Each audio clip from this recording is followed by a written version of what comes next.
안녕하십니까. 저는 미국 정치 전문 유튜브 채널을 운영하고 있는 엠킴TV의 김미나라고 합니다. 그리고 잠시만요. 저는 34%라는 미국과 한국을 오가면서 청년들을 연합하고 있는 그런 역할을 하고 있고요. 그리고 마지막으로 이 모든 것들을 하다가 또 다른 사명감으로 하나님께서 주신 마음으로 미국 정치 전문 언론사 더 베이스드라는 회사를 운영하고 있습니다. 네, 여기까지가 제 소개이고요. 감사합니다. 네, 제가 지금 이렇게 정치와 미디어와 관련된 일들을 정말 많이 하는 것처럼 보이지만 사실 저는 원래 정치에는 전혀 관심이 없던 아마도 여기 계신 여러분들과 비슷한 그런 청년 중에 한 명이었습니다. 그리고 지금도 평범한 청년에 속하는 그런 사람입니다. 원래 저는 이제 엠킴TV라는 채널을 처음에 운영하면서 정치로 시작한 것이 아니라 해외 이슈를 재밌게 꾸며서 전달하는 이제 그런 이슈 채널로 시작을 했습니다. 그래서 여기 PPT를 잠시 보시면 제가 미국 정치에 대해서 요즘 소식들을 전하고 있지만 예전엔 이렇게 자동차 소개도 하고 먹방도 하고 또 스포츠 관련된 컨텐츠도 올리는 그런 일들을 했었습니다. 네, 그렇게 이제 취미로 유튜브를 운영하고 있는데 너무나도 신기하게 아마 제 힘으로 한 거는 아닌 것 같아요. 너무나도 신기하게 구독자가 늘어나는 것을 목격하게 되었습니다. 그런데 그렇게 구독자가 점점 늘어나다 보니까 제 안에 조금 묵직한 책임감이 생기기 시작했습니다. 왜냐하면 그렇게 저의 채널을 통해서 모이신 많은 분들에게 제가 가벼운 뉴스들 또는 저의 취미 생활을 뭔가 하기 위해서 그분들을 제가 이렇게 모은 것이 아니라는 생각이 들었습니다. 그래서 좀더 묵직하고 무게 있는 또 의미 있는 메시지를 전달해 보고 싶다라는 생각을 가지게 되었습니다. 제가 지금 잠깐 이렇게 제 얘기를 드리고 있는데요. 아무래도 그것이 아마 청년 여러분들에게 가장 공감이 되는 얘기일 것 같아서 제 얘기를 먼저 조금만 드리고 오늘의 이제 본론으로 한번 가보도록 하겠습니다. 그래서 일단 제가 어느 날 기도를 하고 있는데 제 마음속에 어떤 강력한 감동이 하나 들어오는 것이었습니다. 그리고 그 시기가 언제였냐면 2020년 10월, 그러니까 2020년 11월에 미국 대선이 있었는데 미국 대선을 앞둔 한 달 전이었습니다. 그때 저의 마음속에 미국 대선이 이제 한 달이 남았고 해외 이슈를 전하는 채널이니까 이슈 중에서도 가장 중요한 것 중에 미국 대선이 다가오고 있는데 이거를 영상으로 만들어서 매일 올려보자. 네, 그 뒷면에는 구독자도 좀 더 올리고 싶고 저의 어떤 그런 개인적인 소망이 함께 곁들여져 있었습니다. 그렇게 해서 매일매일 제가 한 달 동안 미국 대선에 필요한 미국 대선 후보들의 유세라든지 그리고 토론 현장들을 번역해서 올리기 시작했습니다. 그리고 이렇게 번역을 하다 보니까 미국에서 현재 어떤 일들이 누구를 통해서 어떻게 벌어지고 있는지 살짝 파악할 수 있는 그런 인사이트가 저에게 조금 생기게 되었던 거죠. 네, 그러면서 제가 한 달 동안 작정을 하고 매일매일 빠지지 않고 컨텐츠를 올렸을 때 관심을 가져주시는 수많은 분들이 계셨고 감사하게 그 기간 동안 정말 많은 구독자분들께서 저의 채널을 구독해 주시고 또 좋아해 주시는 그런 상태까지 가게 되었습니다.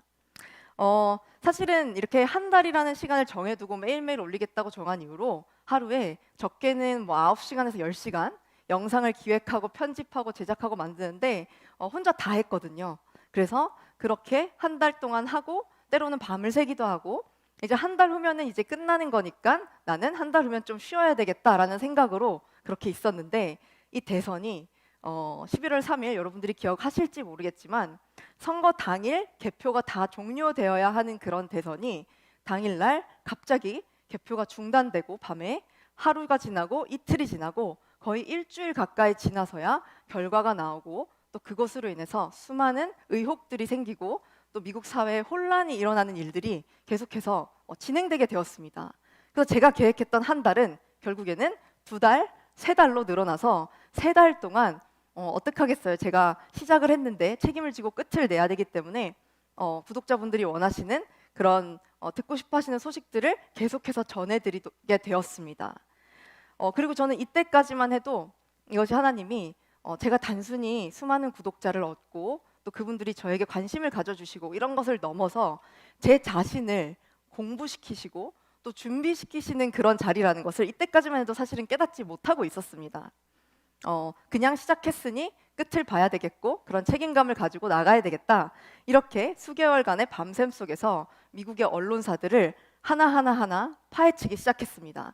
사실 저는 정치에도 관심이 없었고 뉴스도 잘 안 읽기 때문에 전혀 관심이 없었지만 또 하나님은 저를 아시는 하나님은 이런 기회들을 통해서 제가 어쩔 수 없이 이것들을 할 수밖에 없게끔 만들어 주셨던 것 같습니다. 그렇게 제가 미국의 언론들을 정말 밤낮 없이 하루에 몇백 개씩 읽은 적도 있습니다. 그렇게 파고 들어가면서 찾아낸 두 가지가 있습니다. 그리고 이 충격적인 두 가지 사실을 여러분들과 함께 나누고 싶습니다. 첫 번째로 미국의 언론이 뿐만 아니라 우리나라의 언론도 정말 한쪽으로 많이 기울어져 있다라는 것입니다. 아마 여러분들이 대부분 뭐 언론에서 하는 말들이나 이런 것들을 잘 신뢰하지 않는 경우도 많으실 거라고 생각을 하지만 여러분들이 생각하셨던 것보다 더 지금 우리나라에서도 많이 보고 있는 미국의 뭐 뉴욕타임스, CNN 이런 주류 언론들이나 또 그 언론들을 그대로 번역해서 옮기는 우리나라의 주류 언론들이 얼마나 편향되어 있고 치우쳐져 있고 정치적으로 언론을 이용해서 사람들의 마음을 조종하고 있는지 저는 이 몇 개월간의 아주 밀집된 시간들을 통해서 깨닫게 되었습니다. 단편적인 예를 들어보겠습니다. 미국 대선 이전에 이제 선거 유세를 하게 되는데 2020년 대선 때는 후보가 트럼프와 바이든이었습니다. 그런데 주류 언론에서 보도를 할 때 트럼프의 유세 현장은 실제로 수만 명의 사람들이 지역마다 모여서 사람들의 지지를 받았는데 그 현장은 대부분 보도를 하지 않고 겨우 수십 명 정도 모였던 바이든의 유세 현장을 클로즈업해서 보여주면서 마치 바이든이 미국의 미래다라는 것을 계속 메시지를 주입시키는 역할을 미국의 주류 언론이 하는 것을 보게 되었습니다. 근데 제가 이것을 어떻게 알았냐면 우리가 감사한 시대에 살고 있는 게 우리에게는 소셜미디어가 있잖아요. 그래서 주류 언론이 보도하지 않더라도 미국의 수많은 여러분들과 같은 독립 언론인들이 트위터나 페이스북이나 또 SNS를 통해서 실제 현장은 어떤지를 계속해서 올리기 시작했습니다. 그래서 인스타 피드나 트위터 피드를 보면 실제로 각 지역마다 트럼프 대통령의 유세 현장에 정말 수만 명의 사람들이 모여서 열광을 하고 그 후보를 지지하는 장면들을 이제 SNS를 통해서 보게 된 거죠. 그래서 우리가 그렇게 바라보는 실제적인 모습과 언론이 보도하는 모습은 정말 많은 차이가 있구나라는 것을 이것을 통해서 저는 굉장히 많이 깨닫게 됐습니다. 그리고 이때 딱 논란이 되었던 것이 이제 미국의 코로나 이후에 진행된 여러 가지 법의 바뀜들 이런 것들을 통해서 선거에 부정의 의혹이 있었습니다.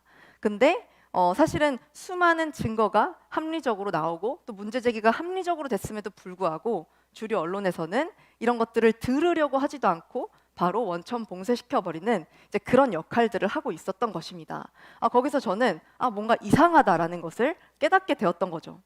자, 그리고 두 번째, 제가 언론을 수어 시간씩 밀집된 시간 동안 파헤치면서 느끼게 된, 깨닫게 된 두 번째가 바로 우리가 전하고자 하는 많은 메시지들이 삭제되고 있다는 것입니다. 여러분들 이게 무슨 뜻인지 조금 궁금하실 수도 있겠는데요. 보통은 그런 제가 방금 전에 말씀드린 모든 권력을 가진 언론들이 한쪽으로 이제 좌측으로 편향되어 있습니다. 그런데 우파 진영의 기사들이나 포스트들을 그들 입장에서는 이제 삭제를 해버리는 그런 현상들이 미국의 언론과 미디어 사이에서 벌어지기 시작했던 것입니다. 어떤 때는 아주 멀쩡하고 또 표현의 자유가 주어졌을 때 당연히 우리가 할 수 있는 말들임에도 불구하고 그들 반대쪽 입장에서 그 기준에 맞지 않는다는 이유로 폭력성을 명분으로 들어서 그런 글들을 삭제시키고 심지어 SNS에서 이제 한쪽 편의 정치인들을 전부 다 삭제시켜버리는 그런 극단적인 일들이 미국의 소셜미디어를 통해서 계속해서 벌어지게 됩니다. 이것은 바로 미국 대선이 있었던 그 직후부터 계속해서 시작된 가속화된 그런 제거 움직임이었습니다. 그래서 미국에서는 이런 것들을 칭하는 단어가 있는데 바로 cancel culture라는 것입니다. 이것을 직역하면 캔슬이라고 하면은 취소잖아요. 그래서 취소 문화라고 보통은 부르지만 정확한 표현을 조금 더 알려드리자면 아무래도 검열 문화 그리고 제거 문화 정도가 되겠습니다. 그래서 이런 것들을 살펴보면서 정말 미국이 심각하구나. 저도 미국에서 오랫동안 살고 공부를 했지만 미국이라는 나라는 자유를 상징하는 나라이고 저는 굉장히 자부심을 가지고 있었거든요. 제가 한국인임에도 자부심, 그리고 미국에서 공부할 수 있었음에도 감사한 마음을 품고 살고 있었는데 그런 미국에서 이런 심각한 움직임들이 벌어지고 있는 것을 보면서 마음속에 굉장히 안타까운 마음과 울분과 또 이런 어떤 말로 설명할 수 없는 그런 마음들이 올라오기 시작했습니다. 그런데 그 마음이 조금 더 고조가 된 사건이 있었는데 바로 제가 올렸던 영상 하나가 유튜브에 의해서 삭제가 되게 됨을 통해서 저는 그 감정의 고조됨을 느끼게 되었습니다. 사실은 그 영상이 여러분들이 흔히 알고 있는 음모론이나 그런 것들을 조장하는 컨텐츠는 전혀 아니었고요. 미국의 주류 매체들이나 또 독립 매체들을 통해서 가져온 사실들을 전한 그런 소식이었는데 단순히 이제 권력을 잡은 그들의 구미에 맞지 않는 그런 컨텐츠라고 해서 삭제를 당하고 경고를 받았던 그런 경험을 하게 되었습니다. 이제 저도 경험하고 또 많은 사람들이 경험하고 있는 이런 것들에 대해서 대부분의 사람들은 심각하게 생각하고 있지 않는 것 같습니다. 그냥 제 영상이 삭제됐다 이러면 그냥 일반 사람들은 네가 가짜 뉴스를 전했으니까 그런 거지, 네가 음모론을 전했으니까 그런 거 아니야? 라고 대답을 하는 경우가 굉장히 많다는 거죠. 네, 물론 가짜 뉴스가 존재하지 않는 것은 아닙니다. 그리고 좌나 우나 상관없이 한쪽으로 편향되어서 뉴스나 보도를 하는 그런 미디어들도 굉장히 많습니다. 하지만 제가 말씀드리는 것은 우리가 어떤 사건에 대해서 양쪽으로 바라볼 수 있는 그런 합리적인 비판적인 사고력, 이제 이런 것들조차도 반대쪽에서는 원천적으로 봉쇄해버리는 그런 약간 공산주의적인 사회주의적인 그런 움직임들이 계속되고 있다는 것, 그것이 문제가 되는 것 같습니다. 그래서 그 미디어의 권력을 잡은 그들이 말하는 표현의 자유는 그들이 정한 정치적이고 윤리적인 기준을 따라야 하는 것을 의미합니다. 그들이 정한 한 가지 사상과 또 생각과 그 방향에 우리가 동조하지 않으면 제거당하는 것. 네. 그래서 진짜 표현의 자유는 한 기준에 의해서 그것이 삭제되고 있다는 것. 네. 그런 것들을 제가 이런 여러 가지 미국 언론을 파헤치면서 또 그런 여러 가지 미디어의 행태들을 보면서 깨닫게 되었습니다. 자, 그럼 여러분들이 이제 아시겠죠? 사실은 우리는 누군가에 의해서 이미 벌써부터 한 가지 생각만을 가지도록 강요당하고 있다라는 것입니다. 아까 세션 영상에서 보셨듯이 여러분들이 모르는 사이의 말입니다. 그리고 저도 전혀 몰랐습니다. 불과 지금 2년밖에 되지 않은 일이기 때문이죠. 그리고 그 수단으로 가장 많이 활용되고 있는 것이 우리에게 가장 익숙하고 평소 매일매일의 삶에서 가장 많은 정보를 주는 바로 소셜미디어와 언론이라고 할 수 있습니다. 자, 2022년 오늘 우리는 코로나 사태를 겪으면서 이런 일이 더 심각해지고 가속화되고 있는 것을 보고 있습니다. 사실 저는 여기 있는 많은 분들이 동의를 하지 않으실 수도 있는데 화이자 2차 접종자입니다. 그런데 백신 패스나 백신 의무화 정책은 100% 반대합니다. 왜냐하면 이것은 개인의 자유를 심각하게 침해하는 것이라고 생각하기 때문입니다. 최근에 좀 흥미로운 소식이 하나가 있는데 백신 패스를 반대하는 평화적인 트럭 시위에 대한 왜곡된 프레임이 주류 언론에 계속해서 보도가 되고 있습니다. 이게 어떤 소식이냐면 이제 캐나다 정부에서 어떤 법안을 도입했는데 캐나다의 트럭 운전사들이 이제 미국 국경을 넘어가서 배송을 하는 그런 운전 기사들이 있습니다. 예를 들어서 캐나다에서 어떤 메이플 시럽을 갖다가 아니면 좀 더 신선식품을 가지고 이제 미국 국경을 넘어서 미국에다가 배송을 하는 그런 운전사들에 대해서 백신 의무화를 도입했습니다. 그리고 만약에 백신을 맞지 않는다면 14일 동안 미국 국경에 다다랐을 때 격리를 한 다음에 배송을 해라.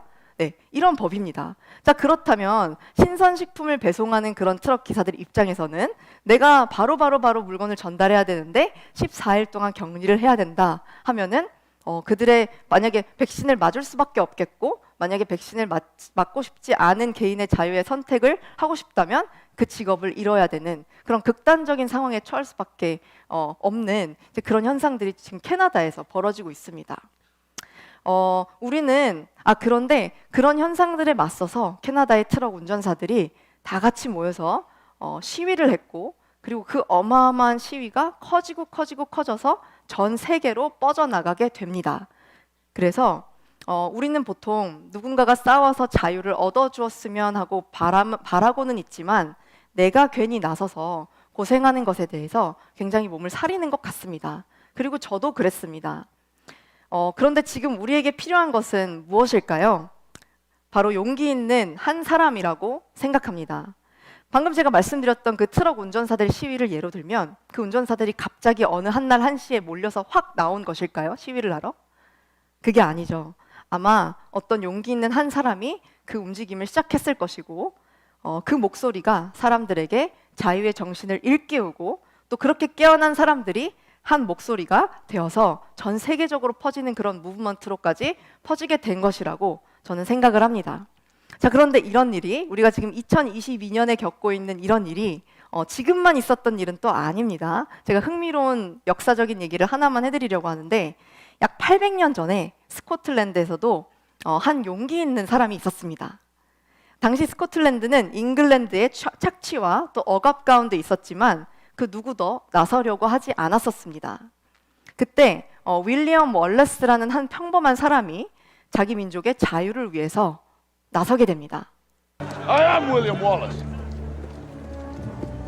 and I see a whole army of my countrymen here in defiance of tyranny. You've come to fight as free men, and free men you are. What will you do with that freedom? Will you fight? Fight against that? No! We will run! And we will live. Aye. Fight and you may die. Run and you'll live. At least a while. And dying in your beds many years from now, would you be willing to trade all the days from this day to that for one chance, just one chance, to come back here and tell our enemies that they may take our lives, but they'll never take our freedom!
네, 저는 여기 계신 우리 청년 여러분들께 이런 말씀을 드리고 싶습니다.